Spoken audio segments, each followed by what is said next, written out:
So tell me about Veterans for Peace. Well, it's an organization that I was with pre-pandemic, and I've known about it for a long time. I'm a veteran myself, United States Marine Corps. I'm for peace, so even though I'm no longer with the organization, I still support the belief or idea, I guess, of what it stands for. Yeah. So like one of the concerns that people have is that the military may not remain faithful to their oath, the active military. Yeah, that's What do you think about that? a large concern, obviously, because maybe about 10% of us are on this tent versus the large majority is with the other camp. And so, yeah, I mean, I don't know. It's hard to tell. It's just like with law enforcement, right? There's a lot of documented radical Christian nationalist hate groups and stuff. So yeah, that's always, I guess, like a concern in the back of my head, if things were to go sour, how, who would stand where. I guess, hopefully we don't have to find out. Hopefully it doesn't come to that, but it is definitely an issue that, people That you're should concerned be with? thinking about. Yeah, worried, yeah.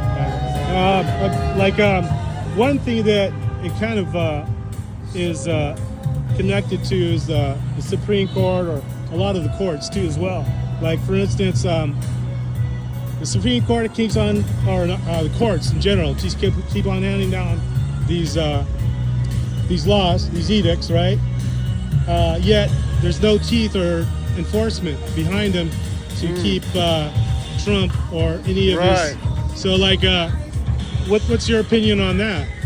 Well, yeah, that's interesting, actually. I was just watching a clip of something on YouTube, right? The algorithm always gives out stuff.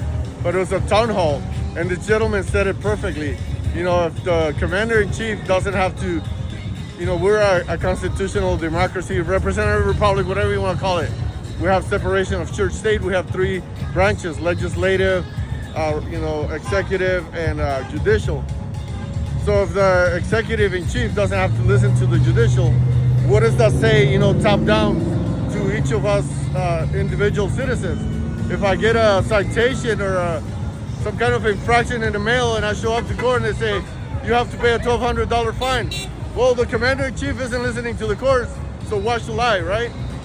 I mean, is that where we're at? Is that where we want to be headed, as a country? Of course, you and I would not be held to that same. That wouldn't stand, right? Yeah. That was the question by But good point. Very good point. Thank you very much. Made an excellent, right? Yeah. That's a great way to put it. Yeah. Yeah. Okay. Thank you. Okay, so you want to remain anonymous, correct? Is that okay, or you want to give your first name? Herb. Herb. Okay. Thank you, Herb, for your service, first of all, and thank you for being out here on a hot day. Appreciate it. Here we are.